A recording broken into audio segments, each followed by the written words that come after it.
Good morning, everyone. My name is Ryan Owens, and I'm Executive Director of the Monadnock Conservancy. It's so great to see you all here today. For those who have to stand, I apologize, although I'm thrilled to see that we have standing room only. This is a wonderful turnout. It's my honor, as part of the program, to recount the successes of the past year of the Conservancy's work that you all undoubtedly make possible. And it's such a busy year that I have to move through everything pretty expeditiously, so hold on to your seats.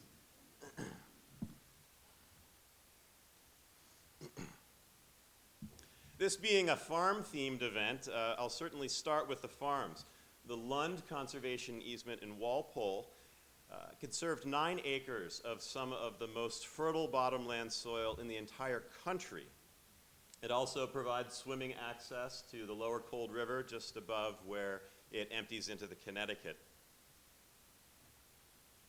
And then on the other side of the region, over in Antrim, Fox Run Farm was conserved this year. And that's a small working cattle farm that is incredibly beautiful in all seasons. It has long frontage on the Contoocook River, and lest you forget that it actually can get wet in this region, this picture shows you that the water has risen and will probably rise again, like it has in Chris Platt's Fox Run Farm. And farm conservation has become a major priority of ours, as I think a lot of you know.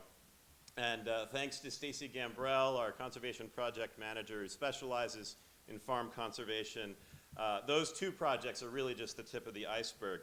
This is the same map that some of you may have seen earlier, and there are in fact 6 additional farm conservation projects now underway around the region. And so many more to come, and you'll be learning about those as you follow our activities. For those of you who live in the eastern part of the region, I apologize that the farms are more toward the western parts where the lower river valleys are, but they are certainly part of the fabric of this entire region and supporting all of us.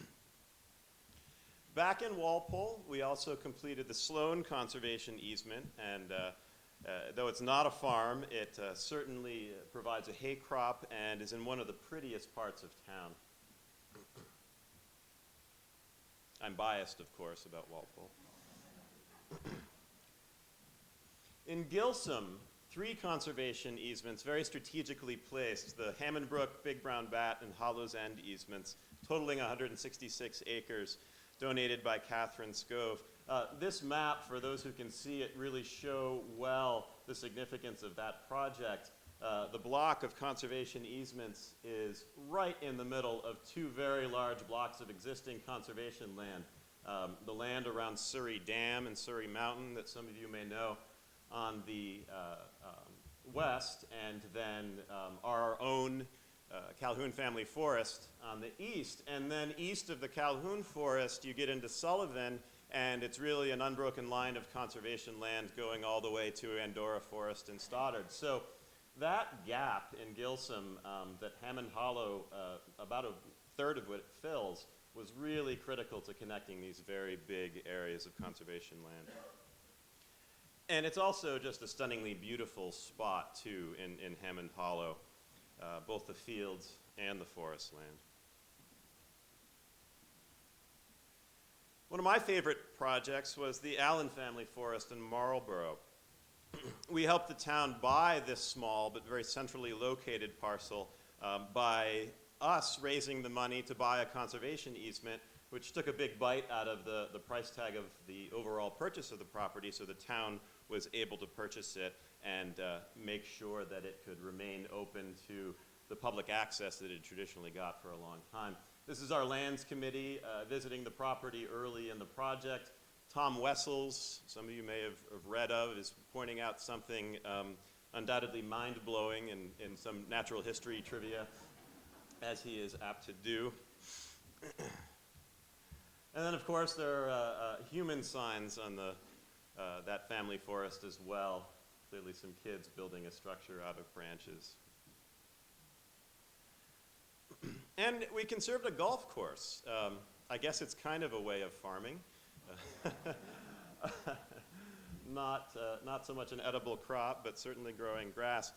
Perhaps to the shock of many of my conservation colleagues, we conserved a golf course. But when a town like Walpole expresses such passion for a place in their community as Walpole did for Hooper, we really felt that it was our duty to help. And between an imminent sale of the property and the financial duress of the golf club itself, Hooper was probably on a path toward residential development before too long. But fortunately, working closely with an amazing group of volunteers in Walpole who were able to raise almost $600,000, we were able to purchase a conservation easement to ensure that the property would remain undeveloped in the future. We also continued along a line of acquiring property that we would own outright. This was something that picked up in year 2012 with the donation of the Devon lands and the Calhoun family forest. This year we acquired the Elizabeth Burns McIntyre Forest in Marlow, our first ever conservation project in Marlow, in fact. This is the very rocky and steep property that is also the home of the top of Bald Hill, some people may know, with an incredible network of hiking trails that we're working on sprucing up and getting into the best shape possible. And it's also the home to New Hampshire's other old man that hasn't fallen down yet, the Marlow Profile. Can anybody see it in that picture? No, of course not. Can you see it yet? It's right there. It really is there. I traced it to bring it out, but if you stand in just the right spot, and we might have to trim a few trees to make it very visible, but it really is there and it's legitimate, and I don't think it's falling down anytime soon. And then, of course, and they're here today, Herb and Colette Graham donated to us their beautiful Mountain Brook Reservoir property in Jaffrey, which they'd already conserved with us 13 years ago with a conservation easement, but then followed through to donate it outright. The property features a beautiful hiking trail and long, long frontage on Mountain Brook Reservoir. And then, of course, last but not least, well, one of many crowning achievements of the year, but certainly one that was long fought, was our West Hill project. Actually, 3 conservation easements. West Hill number 3, the Dragon Lot, and the Otter Pond Camp easements. There's no dragon out there. It's a family name. At least 20 years of effort and frequent disappointment went into this project, effort by numerous conservation groups, finally succeeding this past year. This map shows really nicely this achievement. This is really what we call the California Brook Natural Area Corridor, an incredible corridor of really quite undeveloped land stretching between West Hill and Keene and Pisgah State Park. And we've been working on this for a long time, along with others, and there was always a prominent gap where those orange parcels are, but now those are filled in with green thanks to the success of this project. It's really wonderful, and there are some other big parcels that we think will fall in line in the coming years. I could probably count at least 3 times when the success on this project was wrenched from our hands over the years, and it finally came through. And I have to hand a lot of credit to Ann McBride, our land protection director, for pushing through on this project. Very complicated. Absolutely. So that was a quick tour of our successes, but really I left out a really important factor in all of these projects. And that's really where the title of this portion of the program comes in, the Faces of Conservation. So I want to fill in some of those gaps. Remember this, the Lund easement I talked about before, a very important farm field, but also important people behind that project. In the center is Pearlie Lund of Gilsum, who owned that parcel and took the step to conserve it forever, in part to support this family, John and Teresa Janison, who run Pete's Farm Stand down on Route 12. John and Teresa, actually, Pete was John's grandfather, don't own any of the land that they farm. They and John's father and grandfather had always farmed on a handshake. People let them grow on their land. But in the past 5 years, they've lost fields to a Tractor Supply, a Jiffy Mart gas station, and a Family Dollar store. And part of that is because they are farming on what is one of the few stretches of commercially zoned land in Walpole, also happens to be the most fertile.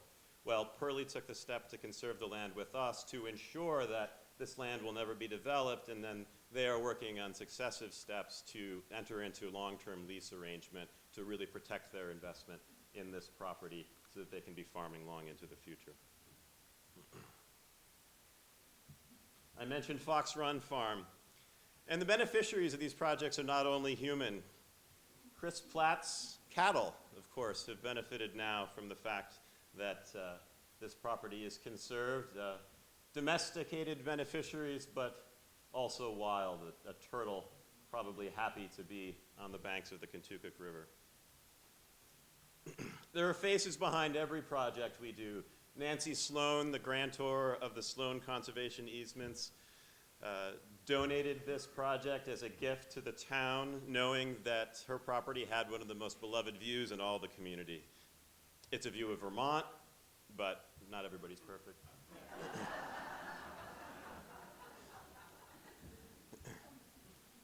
The Hammond Hollow easements, of course, are tremendously important to far-ranging wildlife, but they're also important to this little girl. That's a little girl, not a butterfly. Who has grown up there in Hammond Hollow on her mom's very successful flower farm, which got its start on conserved land in the hollow. I mentioned that the Allen Forest gets a lot of public use because of its location. That's really no coincidence. One of the main drivers of that project was the fact that it is immediately adjacent to the Marlborough School, right in its backyard. When the Allen family was faced with needing money to support the senior care for their mother when she could no longer live on the property, they could have sold the property, and they had not cut trees on it in a long, long time. And there were any number of people who would have been quite happy to liquidate the trees on there at great gain. And the Allens would have been set with the income from that. But because they and their ancestors before them had always made that property available as a community resource, they chose to be patient while we worked with the town to get it into the town's hands so that students in the school can continue to run on it, play on it, and learn on it. The Hooper Golf Course beneficiaries, not just golfers, but in fact everybody in town who banded together to help save Hooper. And ultimately the project was really about kids. The Hooper conservation easement and the sale of the land later will ensure the future of the Hooper Institute, which exists to educate youth in Walpole about agriculture, forestry, and conservation. Hundreds of people were behind the West Hill project. I'm sure many of you in this room played some part of it, it's particularly donating money near the end. Particularly significant were Annie Faulkner and Bob King. Annie's here today. I warned you I'd embarrass you.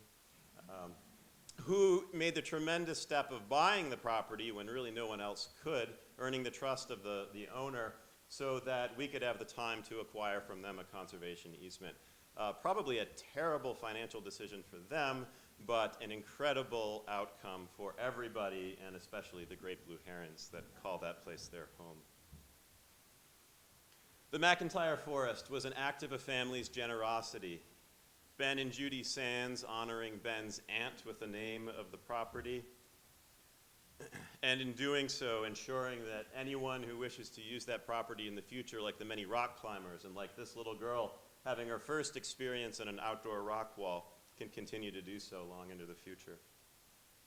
And of course, Mountain Brook Reservoir, behind that, the unforgettable Herb and Colette Graham, who many of you know for decades have been champions of conservation in the Monadnock region, and who simply wanted to ensure that the property that they loved so much can be enjoyed by others long after they're gone. Now, Many of you know Tracy's Farm. This was not one of our past projects this year in conserving it. It was done in 2008. But the fact that Tracy's Farm serves hundreds of families as a CSA every year illustrates that the benefits of conservation continue long after the deal is done. And I want to show you a few more faces of the conservation of Tracy's Farm and its beneficiaries. This is Hayden. Hayden's my buddy. This summer for 8 weeks, we brought 12 kids out to Tracy's Farm and other nearby farms once a week for an afternoon. We called it Kids Connect. It's the first time we've ever done a kids program like this. And the main goal was simply to have fun on a farm with games. The kids tended their own garden. They helped to harvest vegetables for a local food pantry and worked together to make healthy snacks every day.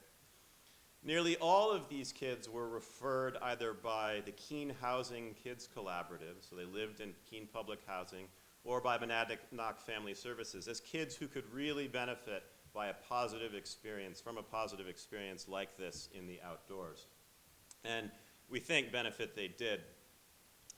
They picked food and ate it right off the plant. As my son says, produce tastes better when it still has dirt on it. They met baby animals, they learned where fresh milk comes from, and they ate. You should have seen these kids gobbling down vegetables. It was amazing. And the program was an absolute success. We look forward to doing it again next year and possibly expanding it as well. I want to close by just a few more images that bring home to me why this work matters. A week ago today, farmer Mike Johnson of Swansea threw a party on his farm, as he does almost annually. They had a feast of turkeys, lamb, venison, pork, probably a few vegetables too. George Islin, shown here, many of you probably know George, Mike's close friend, brought his team and his wagon to give rides to anyone who was interested. And the beauty of this party, I think, was that it brought together such an incredible diversity of people, all connected to this one special place and this one special farmer. And I attended, and I brought my family, including my 4-year-old son, Henry. And Henry had a blast. His favorite activity was simply wading in the river, turning over rocks, and catching minnows. Simple experiences like this, and opportunities for everyone to have them, are the reasons I love this region and why I love this work, and why I thank you for making it all possible.